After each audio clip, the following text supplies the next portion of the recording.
The shuttle descended through the pale morning clouds of Earth, its silver body gleaming as it broke through the atmosphere.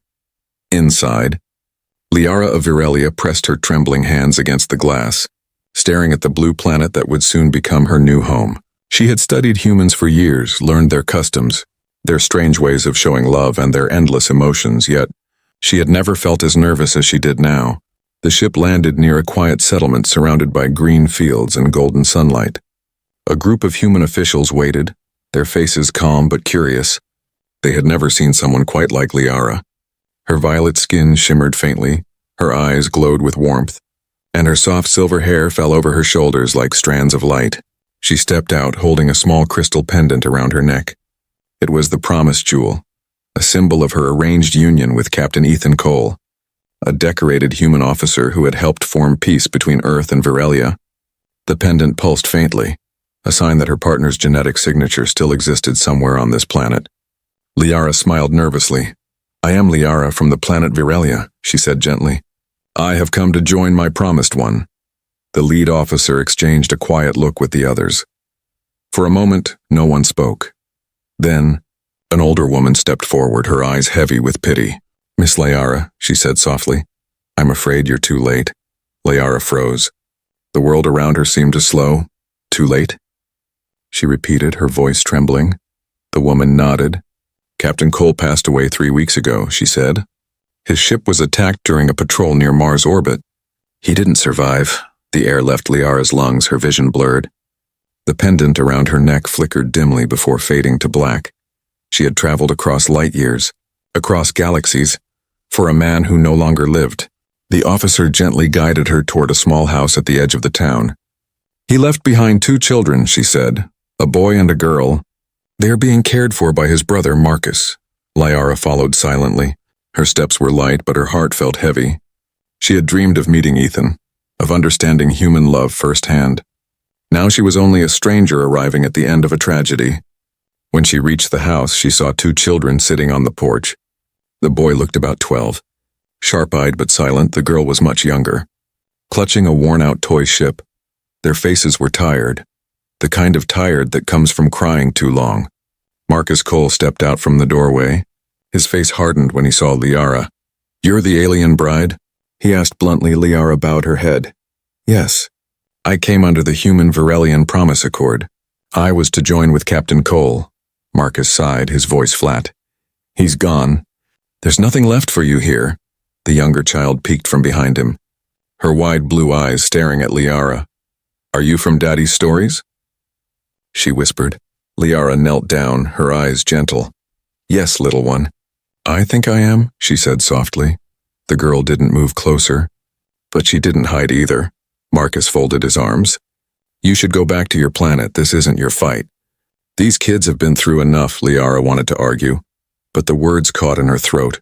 She could feel the children's sadness like a physical weight in the air. "I only asked to stay until the mourning is over," she said. "It was a Virelian vow. We honor those who are lost by remaining with their loved ones for 1 moon cycle." Marcus hesitated, then shrugged. "1 cycle, no more," he said, and walked back inside. That night, Liara sat alone in the small room they had given her. She looked at the stars through the window, so many of them so far away. Her pendant no longer glowed.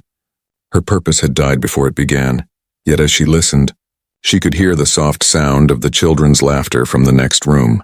It was weak, but it was real. She thought of leaving, of returning home to forget, but deep inside, something told her that her journey was not a mistake. It was destiny's misdirection, not failure. In the morning, Liara rose early. She prepared a human breakfast using the food replicator she had brought. The smell of sweet bread filled the small kitchen. The little girl walked in, sleepy-eyed and curious. "Did you make this?" she asked. Liara smiled. "Yes, I tried," she said. "Is it good?" The girl nodded shyly. "It smells like what Dad used to make," she whispered. Liara felt something stir in her chest. Warmth, fragile and unfamiliar. The boy entered next, cautious but hungry. He sat down silently eating, not looking at her. Marcus came in later, frowning. "You don't have to do this," he said. Liara looked up at him, her voice calm. "I do. It's part of my promise. I was meant to care for his family. Even if my place is temporary, Marcus didn't reply, but his expression softened slightly. For the first time, there was no anger in his eyes, only exhaustion as the day passed. Liara watched the children play outside. The boy, Jake, tried to fix an old drone ship while the little girl, Anna, laughed as it sputtered and fell. Liara's heart ached. Not from sadness, but from something deeper. She realized that perhaps she hadn't lost everything after all. She hadn't come to find a husband. She had come to find a home, and somewhere deep in her soul, she knew this was only the beginning. The morning sun rose slowly over the quiet human settlement, bathing the fields in gold. Liara stood outside the small wooden house, her long silver hair moving gently in the wind. She had been on Earth for only 2 days, yet she could already feel the weight of being unwanted inside. The home still smelled faintly of Ethan Cole, a man she had never met but had learned to love through data transmissions and holographic messages. His children's voices echoed through the halls, but the sound was distant, filled with sadness. The human family around her did not speak much. They moved like shadows living in a house full of memories. Marcus avoided looking at her. His every word felt cold. "The kids don't need false hope," he said the night before. "They've lost enough," but Liara couldn't help it. She was drawn to their pain. Her heart, though alien, could feel empathy stronger than logic. She watched Jake, the older child, sitting by the porch with his broken drone. His small hands struggled with the circuits, his eyes burning with silent frustration. Liara approached carefully. "Do you need help?" she asked softly. Jake didn't look up. "You wouldn't understand," he muttered. "You're not human." Liara knelt beside him, her eyes kind. "Maybe not, but I've repaired ships that fly between stars. Perhaps this little one isn't so different," she said. Jake paused, curiosity flickering behind his irritation. He handed her the drone reluctantly. Liara pressed her palm over the broken joint, a faint blue light pulsing from her fingertips. Sparks danced for a moment before the drone's propeller began to spin. The boy's eyes widened in awe. "How did you—" he started. "Magic," Liara whispered playfully. And for the first time, Jake smiled. Inside, Anna watched from the window. Hugging her toy ship, she whispered to herself. The Star Lady fixed Jake's flyer. When Marcus came home later that day, he found the children laughing in the field. The drone buzzed above their heads. Circling like a tiny guardian, his steps slowed. The scene almost too unreal to believe. Liara stood under the tree. Watching them quietly, Marcus frowned. "I told you not to interfere," he said sharply. Liara turned to him calmly. "They needed hope," she replied. "Even machines can remind humans that broken things can still fly again." Marcus's anger faded for a moment. Replaced by confusion, he wanted to hate her, but her words echoed in his mind long after. That night, the rain began to fall. The house grew colder. Liara sat by the window. Watching droplets slide down the glass, she could sense something beyond the horizon. An energy signature she didn't recognize. It pulsed faintly, distant but familiar. She made a note in her wrist device to analyze it later. Hours passed, the sound of thunder rolled across the fields. Then came a small knock at her door. It was Anna, wrapped in a blanket, her tiny voice trembling. "Can I stay here?" Liara smiled gently. "Of course, little star," she said, lifting the blanket to make room. Anna climbed into her lap, resting her head against Liara's chest. "Do you miss your home?" Anna asked sleepily. Liara's eyes softened. "Yes, I do," she whispered, "but sometimes when you lose one home, you find another." The child nodded drowsily. "You smell like flowers," she murmured before falling asleep. For the first time since arriving on Earth, Liara allowed herself to breathe deeply, to feel the warmth of human connection. Her world had always been about duty. But this was something deeper in the following days. Liara began helping around the home. She learned human recipes. Though her first attempts were disasters, she studied their machines, repaired the heater, and planted seeds in the garden. The children began to follow her. Curious and smiling, even Marcus noticed the change. The laughter that had disappeared since Ethan's death began to return. It annoyed him at first. How easily she filled the space his brother left behind. Yet when he saw Anna run to her shouting, "Laya," something inside him softened again. One evening, as Liara finished washing dishes, Marcus approached quietly. His voice was rough but not hostile. "You're good with them," he said. Liara turned, her violet eyes glowing faintly in the dim light. "They remind me of what I lost too," she replied. Marcus hesitated, then asked, "Did your people send you here for love or for peace treaties?" Liara smiled sadly. Both, perhaps. But love cannot be arranged, it just happens.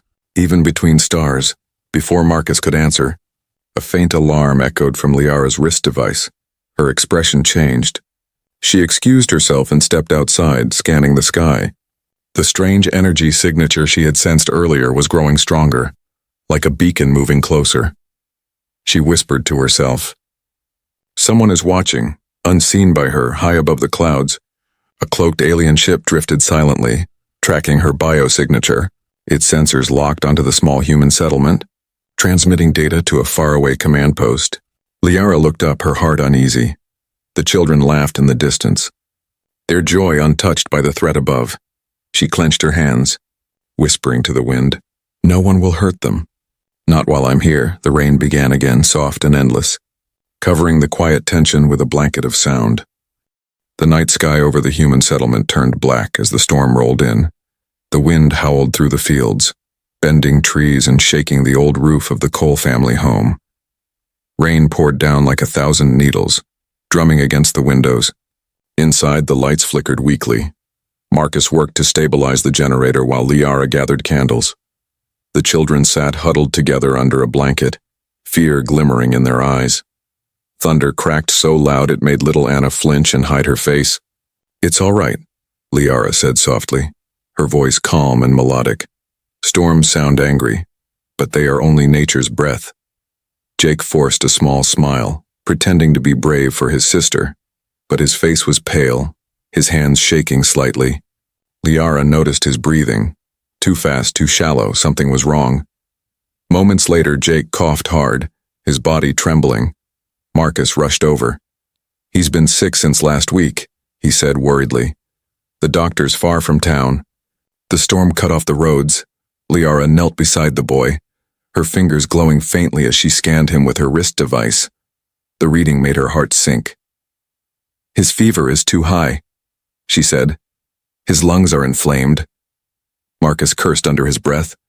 "The medical drone can't reach us in this weather," he said, his voice breaking. "What do we do?" Liara looked at Jake, his eyes half closed, sweat glistening on his forehead. She could almost feel his life slipping. Her heart raced. There was one way to help him, but it was forbidden. On Virelia, their laws forbade the use of healing tech on unregistered humans. The punishment was exile, or worse. But she could not just watch him die. She placed her hand on the boy's chest, the crystal lines on her skin glowing blue. Marcus grabbed her wrist. "What are you doing?" "Saving him," she said simply. "You can stop me later." Energy rippled through the room, the faint hum of alien technology mixing with the roar of thunder outside. A sphere of light surrounded Jake's body, his labored breathing slowing, his skin cooling. Liara's eyes glowed brighter, the veins on her arms shimmering like liquid silver.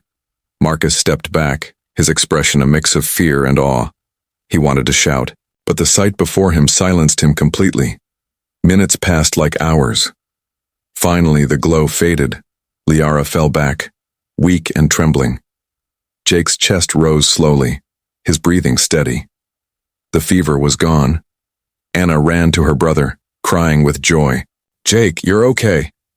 Jake blinked and smiled weakly. "Yeah," he whispered. "I feel warm." Liara smiled faintly, though her vision blurred. Marcus knelt beside her, unsure of what to say. "You healed him," he whispered. Liara nodded slowly. "He is safe now," she said softly. "But they will sense what I've done." Marcus frowned. "Who will?" "The Syndicate," she replied. "They monitor forbidden tech. They will come to find me." He didn't understand everything, but one thing was clear. She had just saved his nephew's life. The woman he had called alien, strange, untrustworthy, had done what no doctor could. Hours later, the storm passed. The dawn came with a soft pink light across the horizon. Jake sat up, eating breakfast as if nothing had happened. His laughter filled the house again. Anna followed Liara everywhere that morning, holding her hand like a child who had found safety after a nightmare. She called her Laya, her new nickname for mother. Marcus stood by the window watching them.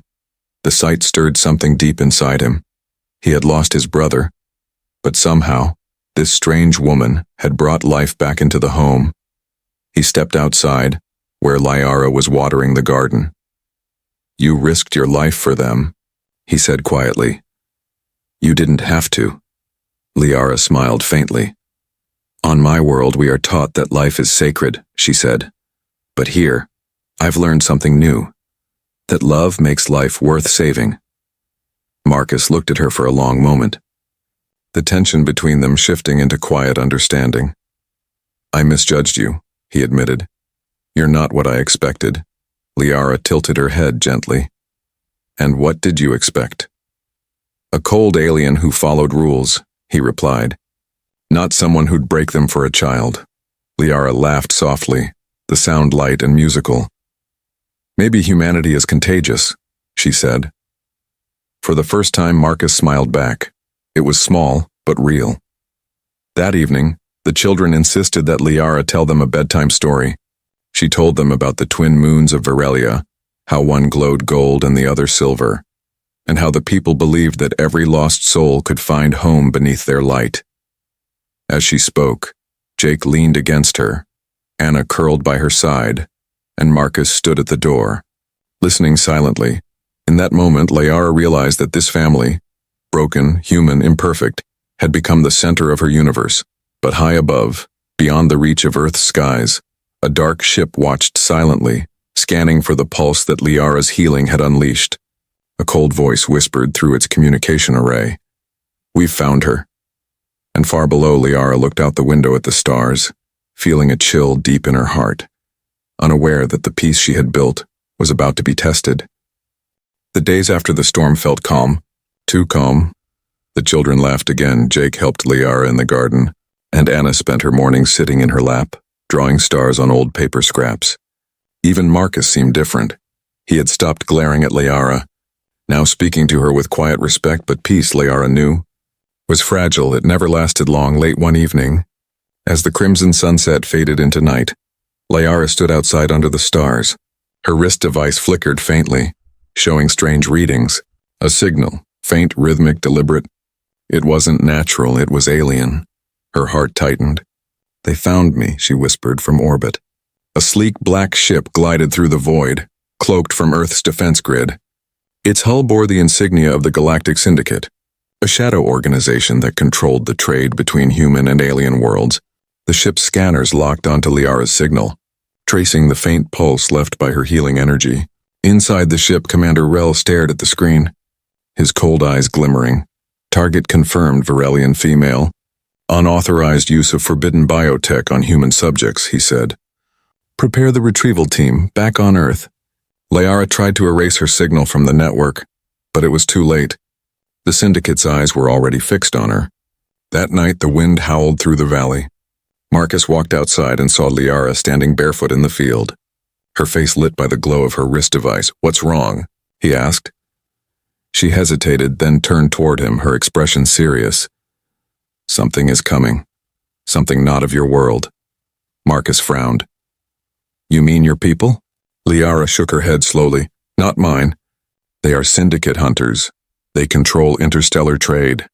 And they fear peace between species. They want to end the marriage program by finding me." Marcus stared at her, stunned. "You're saying they'll come here? To this planet?" Liara looked up at the dark sky. "Yes, and they will not stop until I'm taken." The sound of her words sent a chill through Marcus. He knew she wasn't exaggerating. He had seen that same fear in soldiers before, quiet, deadly real. He clenched his fists. "Then we fight." Liara shook her head. "No, you fight with guns, they fight with gravity and plasma. You cannot stop them with weapons." Marcus stepped closer. "You saved my nephew's life, Liara. You gave my family back something we lost. I won't let anyone take you." For a moment, she said nothing, but the emotion in his voice touched her. Her eyes softened. "You are stubborn," she whispered with a small smile. "Like your brother." They stood together in silence. the air heavy with unspoken fear and something deeper. Connection, trust, maybe even the first spark of love. The next morning, Liara began preparing the old hangar where Ethan once kept his ship. It was a small freighter, damaged and dusty but still functional. She worked for hours repairing circuits, refueling the engine and reprogramming the navigation core. Jake and Anna watched in amazement. "You're fixing Dad's ship?" Jake asked. "Yes," Liara replied. "Your father built this to protect people. I will use it to protect you." Anna smiled shyly. Like a star knight, Liara laughed softly. "Something like that." Marcus helped her move the old fuel cells. "So what's the plan?" he asked. "If they come," she said, "we must make them believe I'm still alone. You and the children must hide in the shelter beneath the house. I will lead them away." Marcus's jaw tightened. "And what about you?" Liara met his gaze, her voice steady. "If I survive, I'll come back. If I don't, tell the children I was proud to be part of their family." Marcus grabbed her arm. "No, don't talk like that," he said firmly. "We're not losing anyone else." Liara looked at his hand, then back at his face for the first time. She saw something that no alien could misunderstand. The pure human will to protect, to stand, to love. That night, the family ate dinner together as if everything was normal. Jake talked about rebuilding the drone. Anna sang softly. Marcus laughed on a real, full laugh. Liara watched them, memorizing their faces, each smile a memory she would carry if the worst came. When everyone slept, she walked outside again. Staring up at the sky, her pendant, once dead, began to flicker faintly. As if it too sensed what was coming, she touched it and whispered, "Ethan, if your spirit watches, help me keep them safe, far above, hidden in orbit." The Syndicate ship charged its descent thrusters. Commander Rel's voice echoed coldly. "Deploy at dawn." As the stars dimmed before sunrise, Liara's eyes filled with silent determination. The storm was coming again, not of wind but of fire. The morning broke unnaturally silent. No birds sang, no wind moved. The air itself felt heavy. As if the world was holding its breath, Liara stood outside, staring at the faint shimmer in the sky that only her eyes could see. A distortion, like glass bending around invisible heat. They were coming inside the house. Marcus packed emergency supplies, Jake clutched his repaired drone, and Anna hugged her small toy ship tight. Liara entered, her face calm but her voice low. "It's time," she said. "You must go to the shelter." "Now," Marcus shook his head. "I'm not hiding." "You promised me you'd keep them safe," Liara replied firmly. "You can't protect them if you're standing beside me when the fire starts." He wanted to argue, but when he looked into her glowing violet eyes, he saw something that silenced every word, the quiet, unstoppable strength of someone who had already made peace with sacrifice. She knelt beside the children. "Jake, Anna," she said softly, "you remember what I told you about stars?" Anna sniffed. "That they're people who keep watching over us?" Liara smiled gently. "Then look up when you're scared, and you'll see me." Jake's lip trembled. "Don't go," he whispered. Liara placed a hand over his heart. "I must, because family means protecting even when you're afraid." The ground trembled. The lights in the house flickered, and a deep humming sound filled the air. Marcus looked outside and froze. The sky was split open by a blinding column of blue light.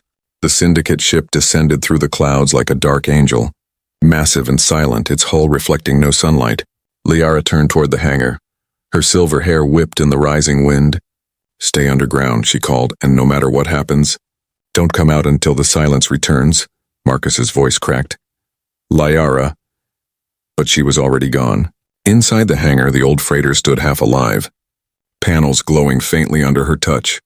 She climbed into the cockpit, her hands moving swiftly across the controls. "Come on, Ethan," she whispered to the ship. "Let's fly one more time." The engine sputtered, then roared. Dust and sparks filled the air. The old vessel trembled as if waking from a long sleep. Liara smiled faintly. "Good ship," she murmured.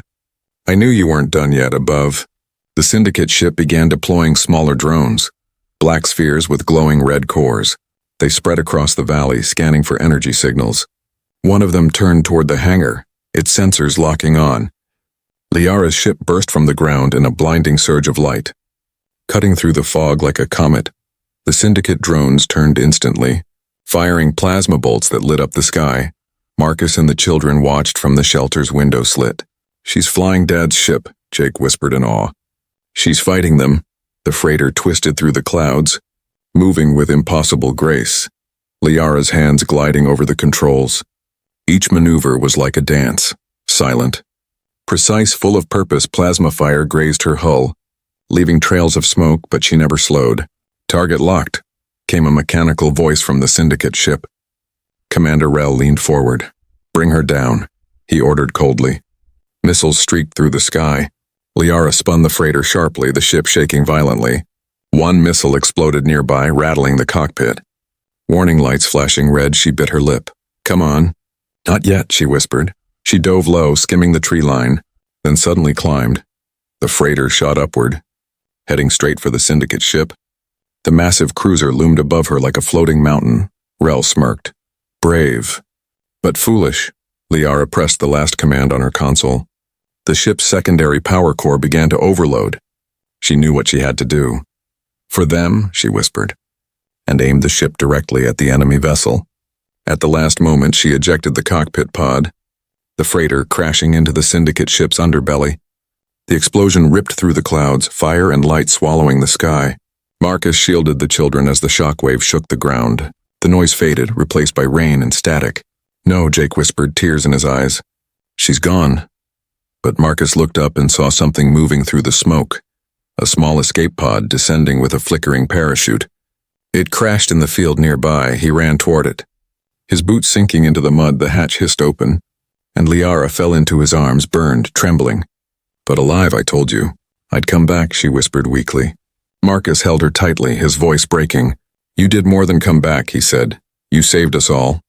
Behind them, the Syndicate ship broke apart in orbit, its wreckage burning like falling stars. From the shelter, Anna looked up and pointed. "Look, Jake," she said softly. "The sky's full of her light." Jake smiled through his tears. "Yeah," he whispered. Mom's stars, Liara, barely conscious, looked at the horizon as the first light of dawn broke through the clouds. "It's beautiful," she murmured. "Earth is beautiful." Marcus looked at her, his eyes soft. "And so are you." The wind carried the scent of smoke and rain, but for the first time, it didn't smell like loss.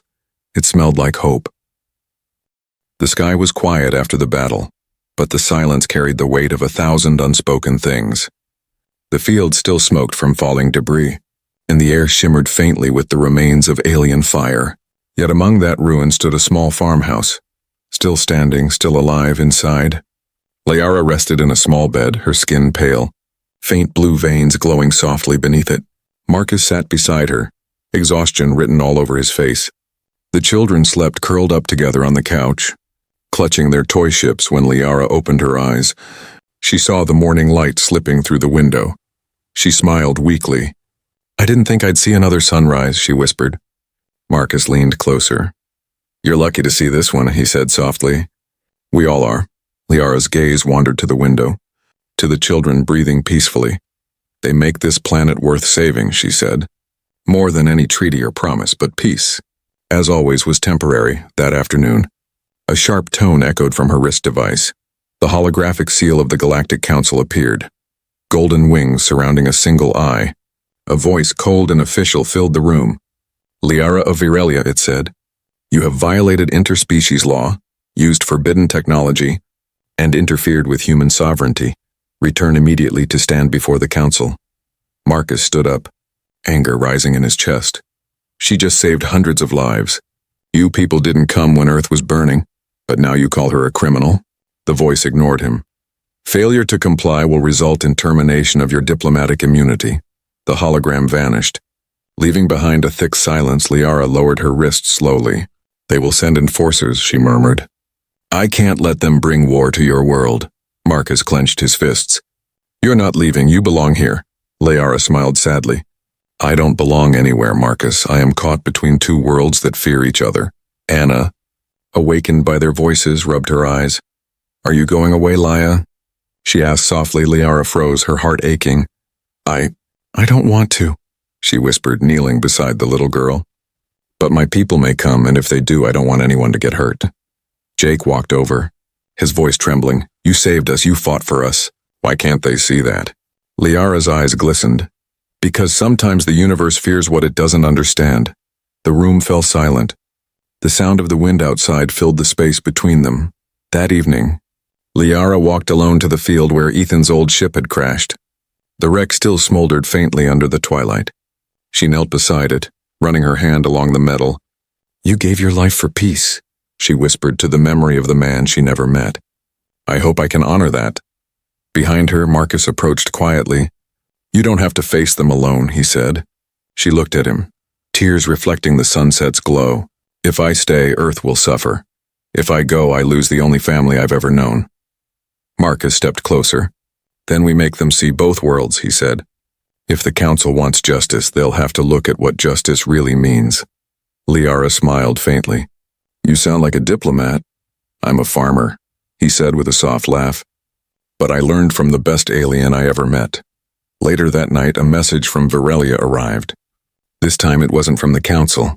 It was from a small group of sympathizers. Virelians who had seen the broadcast of Liara's battle. They called her the Star Guardian, the one who defied the Syndicate to protect life. "Your story has reached the outer colonies," said the message. "Even humans on Mars have seen it. They call you a hero."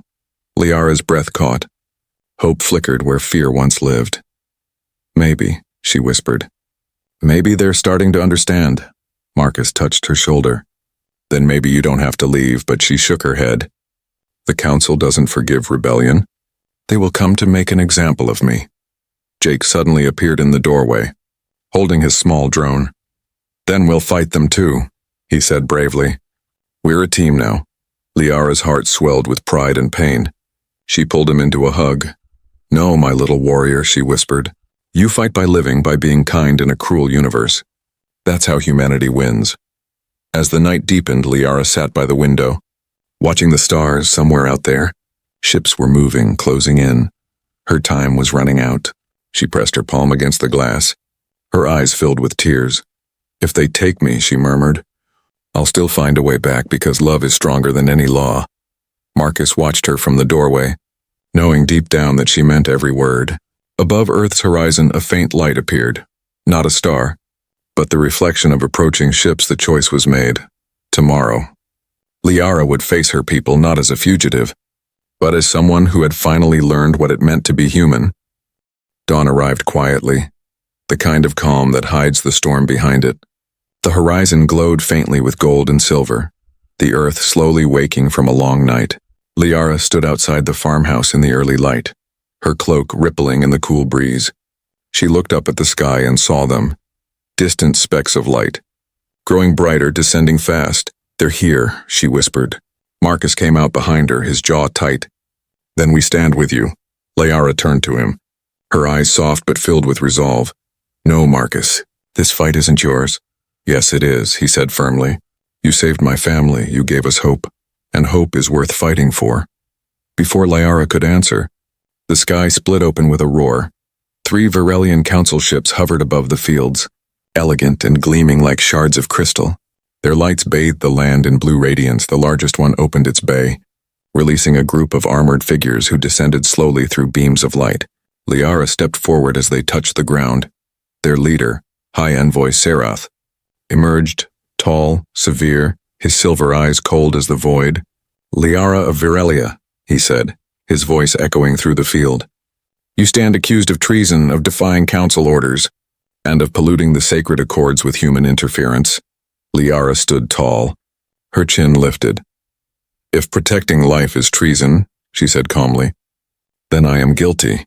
Serath's gaze flicked toward Marcus and the children. "You have allowed your emotions to cloud your duty. These creatures are not your kin." Marcus took a step forward, his voice sharp. "She saved our world when you wouldn't lift a finger. Don't you dare call her a traitor." The envoy ignored him. Turning back to Liara, "You will come with us," he said coldly. "Your sentence will be decided by the council." Liara's pendant glowed faintly against her chest, pulsing like a heartbeat. She looked at the children, Jake trembling but defiant, Anna clutching her toy ship. Her heart ached. "If I go," she said softly, "they will never see me again." Anna broke free from Marcus's grasp and ran forward. "You can't take her," she cried. "She's our mom." The envoy paused, his expression shifting slightly. "This bond is unnatural," he said, an experiment that has gone too far. Liara knelt and held Anna close. "Hush, little star," she whispered. "Remember what I told you about love? It doesn't end when someone leaves, it only changes shape." Jake stepped forward beside his sister. "You're wrong," he said to the envoy, his young voice trembling but brave. "She's more human than half the people I know." The words hung in the air, pure and powerful. Even the soldiers behind the envoy hesitated, glancing at one another, unsure at that moment. A sudden flash filled the sky. A transmission cut through the silence, a live broadcast from Virelia. Dozens of faces appeared on the holographic screen hovering above the field. Virelians, humans, and ambassadors from other colonies, all watching, all listening. A familiar voice spoke through the feed. "This is High Counselor Rihan. I am overriding your arrest order." "Envoy Sarath." Sarath stiffened. "On whose authority?" "On the authority of the people," Rehan replied. "Liara's act of courage has united two species once divided by fear. She saved human children at the cost of her freedom. That is not treason, that is compassion. And compassion is what we have forgotten." The hologram widened, showing crowds on both Earth and Virelia cheering, holding signs with the words "Unity begins with her." Liara stared in disbelief, her hand trembling slightly. "They saw?" Rehan's voice softened. "Yes, Liara, the universe saw. And it will not forget." Sarath looked furious but could not defy a public decree. He turned to his soldiers. "Stand down," he ordered reluctantly. The soldiers lowered their weapons. The air grew still again. Marcus walked up to Liara, smiling for the first time in days. "Looks like you just started a revolution," he said quietly. Liara laughed softly, the sound carrying warmth and relief. "No," she said. "We started a family." The envoy gave her one last look before stepping into the beam of light. "You have changed everything," he said coldly. "May the stars forgive you."